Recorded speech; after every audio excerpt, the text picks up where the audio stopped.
Panorama group, जो सोचता है वो करता है। सबसे पहले समस्त प्रदेशवासियों को और आप सभी पत्रकार बंधुओं को नवरात्रि की हार्दिक शुभकामना है, हमारे तरफ से बधाई है।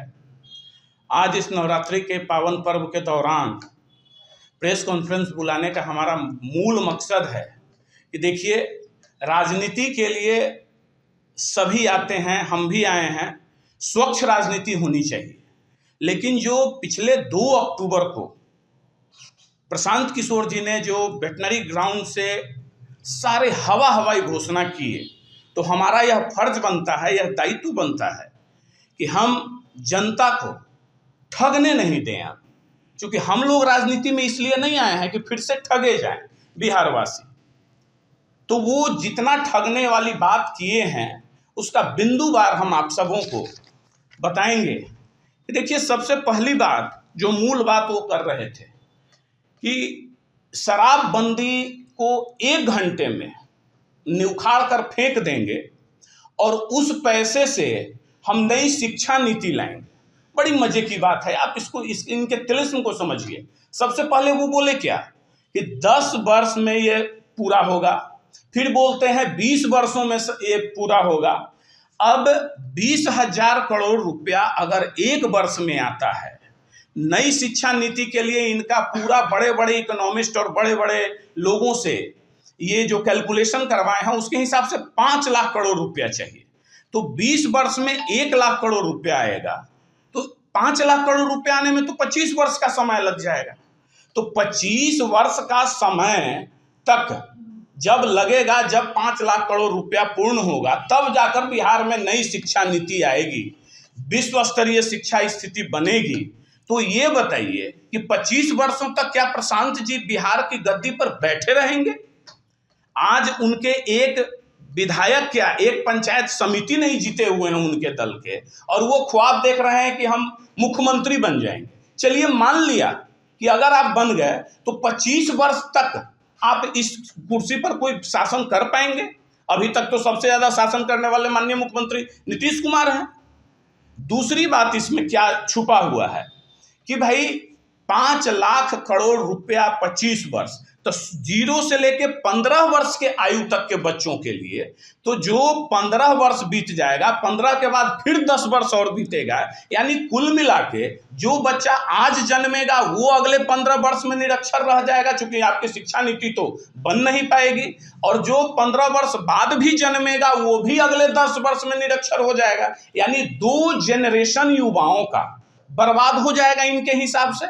2 जनरेशन के बाद जो आएगा उसको उच्च स्तरीय शिक्षा नीति मिल पाएगी। तो यह बात कितनी सच और कितनी संभव लगती है। ये तिलिस्म में, ये बात सिर्फ बातों के तिलिस्म में उलझा रहे हैं बिहार वासियों को। दूसरी बात जो ये बोले कि हम अब जो 15 वर्ष से लेकर 55 वर्ष, 50-55 वर्ष उम्र के लोग होंगे वो तो पढ़ नहीं पाएंगे, तो उनको हम पूंजी देंगे। पूंजी कहां से आएगी?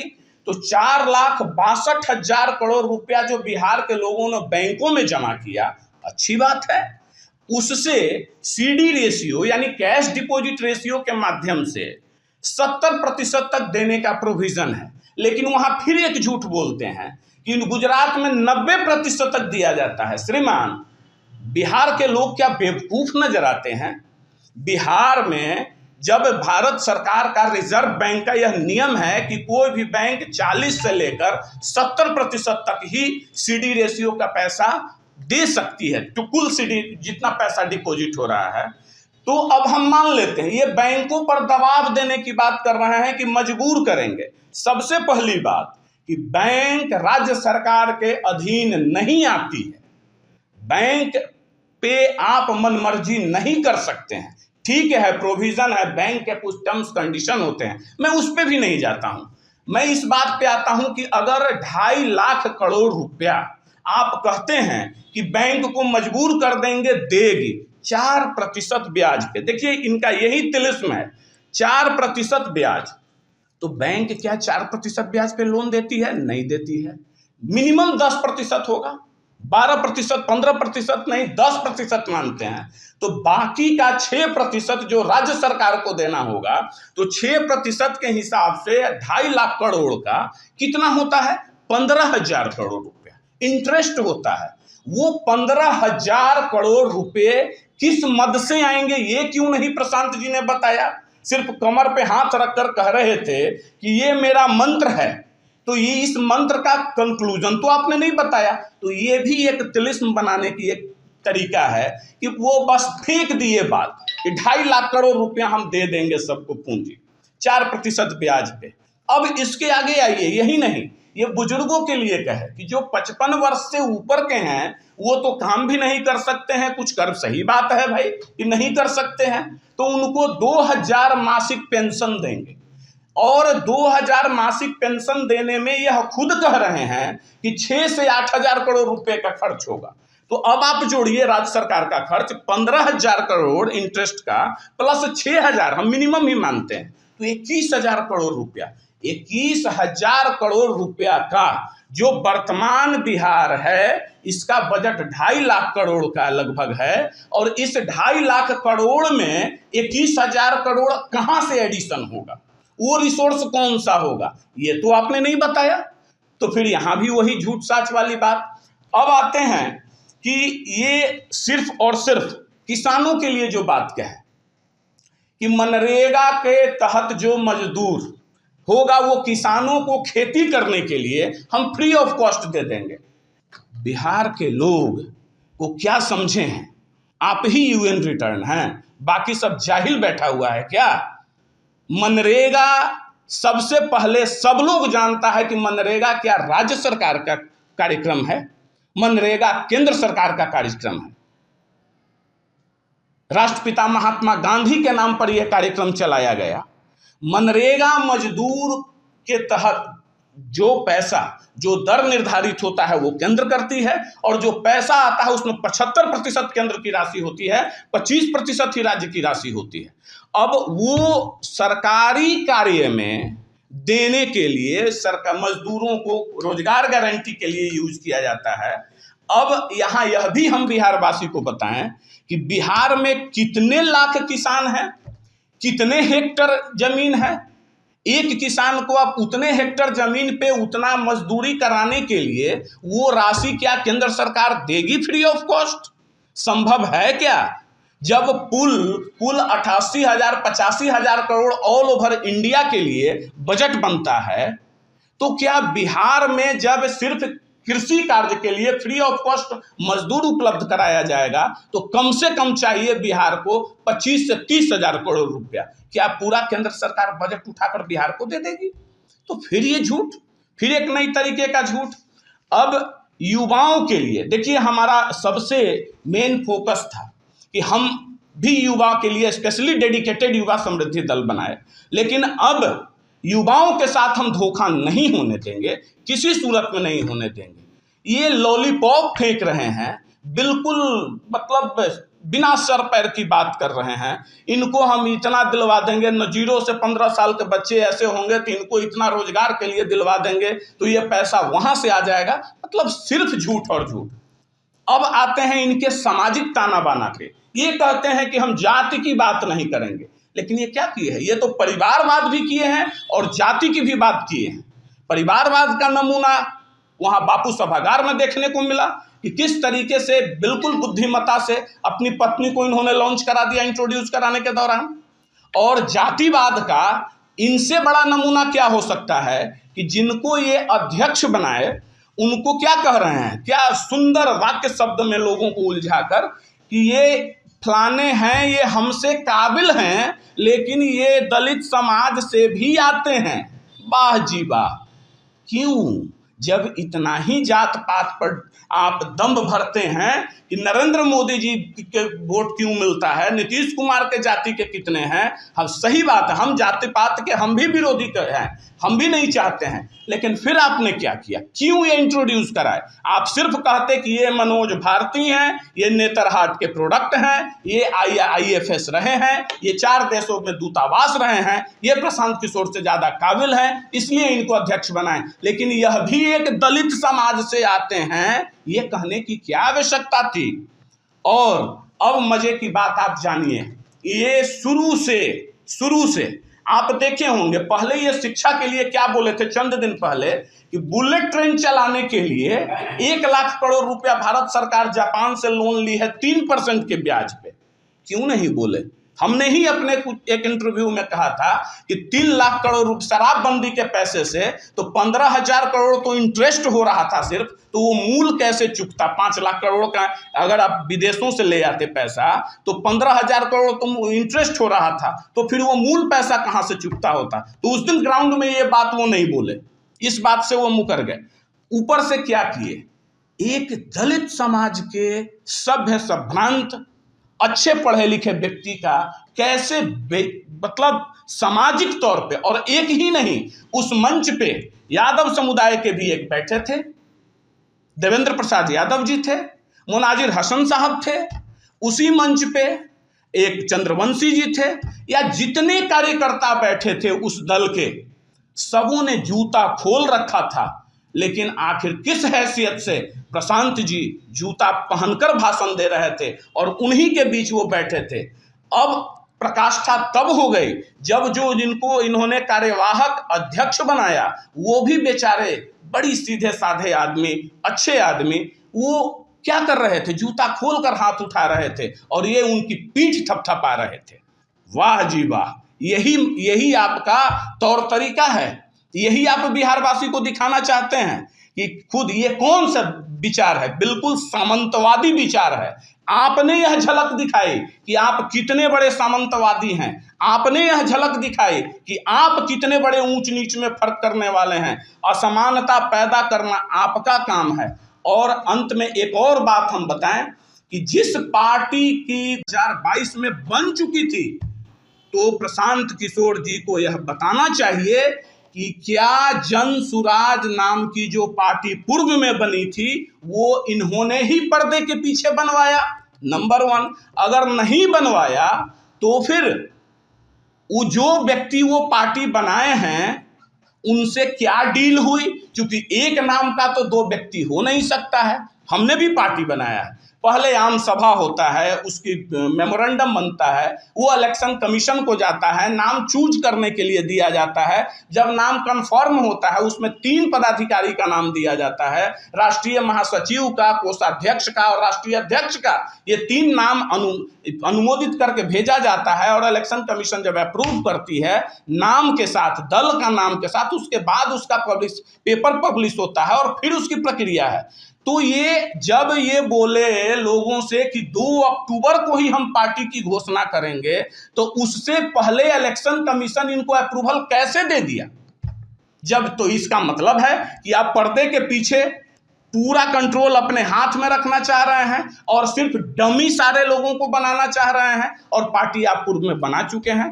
तो इस तरह का जो जितना तरीके का झूठ है, ये महिलाओं के लिए कि 4% पर दिलवाएंगे, तो दीजिए ना, वो 15,000 प्लस 6,000 करोड़ 21,000 करोड़ कहाँ से आएगा, यह भी बताना चाहिए। तो कुल मिलाकर इस एक चीज ध्यान में रख ले, चाहे वो कोई भी दल हो, प्रशांत जी अभी नए आए हैं, पुराने दल हो या नए दल हो, अब बिहार के साथ ठगी नहीं होने देंगे। मानते हैं कि हमारे पास वो संसाधन नहीं है, हम उतने धनवली नहीं हैं। ये जो कहते हैं कि हमने तो उनके लिए भी काम किया, वहाँ से भी आया, तो जरा सा बंगाल में अगर चंदा मिल रहा है तो बंगाल में बिहार के लड़के पीटे भी जा रहे हैं।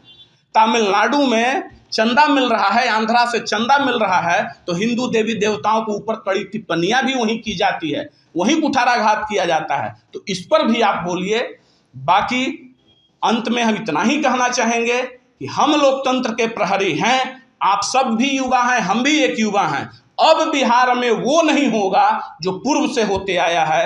एक एक पल, चाहे वो कोई भी दिन हो, अगर आप गलत करेंगे तो आपके सामने पहाड़ की भांति खड़ा मिलेगा यह दल। बहुत बहुत धन्यवाद। अमित जी, एक सवाल रहेगा। आपने अभी कहा कि बिहार को ठगने का काम कर रहे जी। हैं, तो प्रशांत किशोर ने तो ये कहा है कि बिहार को ठगा अब इससे पहले जा रहा था। 90 से 95 5 के दशक तक लालू यादव ठगे बिहार को, और उसके बाद 5 से और अभी तक नीतीश कुमार और मोदी जी ठग रहे हैं। तो फिर प्रशांत जी कौन सी, वही तो बात हम कर रहे हैं कि अगर लोग ठगे अभी तक बिहार को, तो प्रशांत जी कौन सी ठगने की बात नहीं कर रहे हैं। 25 वर्ष नहीं 25 वर्षों में शिक्षा नीति बनाएंगे आप। 25 वर्ष न नौमन घी होंगी न राधा नाचेंगी। 25 वर्ष का प्लान, 25 वर्ष तक वो कुर्सी पे रहेंगे, ऐसी कौन सी बात है। कहां से देंगे आप 4% पे? एक दो लोग हैं क्या? 15 से 55 वर्ष के आयु के कुल बिहार में कितनी जनसंख्या है, इसकी जानकारी जरा उनको कह लीजिए। अगर डेटा के तो माहिर आदमी है, कितना हजार को अगर छोड़ दीजिए वो कि 7 करोड़ लोग 15 से 55 वर्ष के आयु के बीच के लगभग हैं। 7 करोड़ लोग, हम भूल जाते हैं 7 करोड़ लोगों को, हम आ जाते हैं 2.5 लाख करोड़ पे ही। तो 2.5 लाख करोड़ का इंटरेस्ट आप कहां से देंगे? 6%। तो ये ठगने वाली बात नहीं हुई। सीधा आप कह दिए कि हम यहां से पैसा दे देंगे। सर, एक और सवाल है। उन्होंने कहा है कि 2025 का जो विधानसभा का चुनाव होगा, वो अब जनता से पूछे है कि जनता चाह रही है, सोच रही है कि प्रशांत किशोर 2024 में ही कर दे। तो वो कहे हैं कि सरकार को उखाड़ फेंक देंगे, और इसी बीच विधानसभा उपचुनाव भी होने वाला है, कहे सरकार को उठा के उखाड़ फेंक। एक और मजे की बात बता दें, वो अपने नाम के विपरीत चलते हैं। उनका नाम 2 पार्ट में है, प्रशांत। प्रशांत का शाब्दिक अर्थ होता है, प्र का मतलब अत्यधिक, शांत का मतलब गंभीर, जो अत्यधिक शांत और गंभीर तरीके से चले। और किशोर का मतलब क्या होता है? किशोरावस्था जिसको कहते हैं आप। तो इस नाम से उलट चलते हैं, ना वो अत्यधिक गंभीर है ना शांत है। कहते हैं व्यवस्था परिवर्तन, और सीधा एक ही बार सरकार पलटने लगते हैं। पहले कहते हैं व्यवस्था परिवर्तन और फिर करते हैं कि हम सरकार पलटने लगते हैं। और दूसरे तरफ ये ऐसा हरकत कौन करता है, तुरंत चढ़ जाने वाला, तुरंत में एकदम ये नहीं तो ये कर देने वाला। ये बहुत कम उम्र का जो अल्प वयस्क होता है, किशोरावस्था जिसको कहते हैं, उसमें लोग ऐसी हरकत करते हैं। अमित जी, प्रशांत किशोर ने दावा किया है कि 2024 के चुनाव हम चारों सीट पर हम लड़ेंगे और जीत कर दिखाएंगे। और उसके बाद 25 के भी चुनाव हम लड़ेंगे, और उसके बाद 25 के चुनाव में मुख्यमंत्री हम बनाएंगे। जमानत जब्त हो जाएगी, लिख लीजिएगा कहीं ऑन द रिकॉर्ड, अब फिर आकर हमसे पूछिएगा। उनकी जमानत जब्त हो जाएगी। जो उनकी स्थिति है और जिस झूठ के सहारे चल रहे हैं। और कुछ, हाँ, एक और बात, उनके टीम में जो गालीबाज लोग बैठे हुए हैं जिनको वो पोषित करते हैं, बहुत दर्द हुआ प्रशांत जी। ये 2 महिला पत्रकार के साथ वो वीडियो हमने देखा, उसका कैमरा छीनने का काम किया है आपके लोगों ने। यही संस्कार क्या दे रहे हैं? वैसे ही लोगों को पाल कर रखे हैं। तो संभल जाइए, यह बिहार है। अगर इस तरह का परिपाटी का पुनरावृत्ति अगर आप करते हैं तो काफी महंगी पड़ने वाली है। इन्होंने ये भी कहा है कि शराब चालू हो बहुत जल्द, और वो शराब भी चालू करने जा रहे हैं। तो अच्छी बात है ना, वो तो कह रहे हैं कि शराब चालू कर दो। उनको पैसे की भूख है, जो कि जिस शराब को चालू करने के लिए में, देखिए यार, हम पूर्व में कह चुके हैं कि अरविंद केजरीवाल का डुप्लीकेट है। अरविंद केजरीवाल भी आज शराब में ही, और मनीष सिसोदिया वगैरह फंसे वहां, इनको भी कहीं से ऑफर मिला होगा कि शराब, जब उस शराब के पैसे से 25 वर्ष लगेंगे 5 लाख करोड़ में, तो फिर उस शराब के, तब तो भाई सीधी सी बात है कि भाई आप, चरस भी लोग पीने ही के लिए बना है, ड्रग्स भी लेने ही के लिए बना है, गांजा भी पीने ही के लिए बना है, अफीम भी पीने ही के लिए बना है, लेकिन वो प्रतिबंधित है। क्यों प्रतिबंधित है? इसीलिए प्रतिबंधित है कि वो समाज के लिए उत्तम नहीं है। तो आप सब कुछ राइट एकदम ऑफिशियली बेचवाइए, खूब पैसा आएगा। क्या लग रहा है कि प्रशांत किशोर से आप लोग भी डर चुके हैं क्या? काहे का डर चुके हैं? क्या बात करते हैं? सुनिए, एक बात जानिए, लोग कहते होंगे कि वो बहुत बड़े स्ट्रैटेजिस्ट है। नारा गढ़ना ना, बिहार के गांव में चले जाइएगा, एक पर एक कवि आपको मिल जाएगा और ऐसा ऐसा लाइन लिख देगा। और जब आपको भी दे दिया जाएगा 100 करोड़ और 200 करोड़ रुपया, तो रातों रात सारा दिमाग काम करने लगता है। क्योंकि ये बिहार देश के अन्य कोने के लोग जहां सोचना बंद करते हैं, बिहारी वहां से सोचना प्रारंभ करता है। इसलिए इनके जैसे बहुत प्रशांत किशोर बिहार में बैठे हैं। पनोरमा ग्रुप, जो सोचता है वो करता है। अगर ये वीडियो पसंद आई और वह बिहार के राजनीति और बिहारियत से सरोकार रखेनी तो सब्सक्राइब बटन दबा के चैनल के सब्सक्राइब कर ली। ओजे एगो घंटी बा, ओकरा बटन दबा देला से कुल सटीक और मारक खबर रुआ मुफ्त में मिल जाई। अगर रुआ पत्रकारिता के हमनी के नया प्रयोग में सहयोग कर चाहतानी तो ज्वाइन बटन दबा दी। पेटीएम नंबर नोट कर ली 9386816700। धन्यवाद।